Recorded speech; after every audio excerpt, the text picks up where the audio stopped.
कोई पूरी रात को बच्चा जागकर इस बात के लिए पढ़ रहा है कि कल एक दिन एक सवेरा आएगा और उस सवेरे के होने के बाद में वो संघर्ष थोड़ा सा विराम ले लेगा, वो संघर्ष थोड़ा सा थम जाएगा।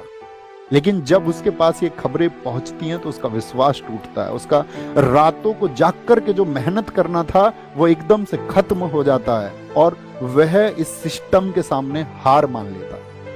मेरा दोस्त, ये हार मानने का वक्त नहीं है। खुद से वादा करना कि अब क्रांति होगी और अब आंदोलन होगा और इस देश के हर घर से आवाज उठेगी और इस बात के लिए आवाज उठेगी कि हमारे साथ अब इनजस्टिस और नहीं हो सकता, हमारे साथ अब अन्याय और नहीं हो सकता है। और बस मैं तुमसे इतनी बात कह सकता हूं कि तुम डरना मत, झुकना मत। और क्योंकि अगर हम डर गए ना दोस्त, और अगर हम झुक गए तो इस देश की जो टेढ़ी रीढ़ जिस किसी ने भी की है उसे हम कभी सीधी नहीं कर पाएंगे।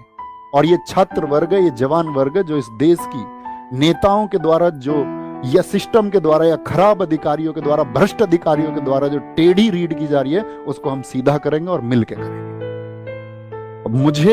मैं व्यक्तिगत तौर पे कहूं कि मेरा जीवन तुम सबकी वजह से है। अगर अपना जीवन भी कुर्बान करना पड़ेगा इस व्यवस्था में बदलाव करने के लिए तो हम कर देंगे और बेझिझक कर देंगे, बिना किसी संकोच के, बिना डरे, बिना झुके कर देंगे। तो ये एक मूवमेंट होगा। हम आपको बता चुके हैं 31 को टीचर्स की मीटिंग होगी आपस में। सब टीचर्स आपस में डिसाइड करेंगे कि कैसे एक परफेक्ट वे पर चलना है ताकि आपकी चीजों में जो आवश्यक सुधार होने चाहिए वो कैसे किए जाएंगे।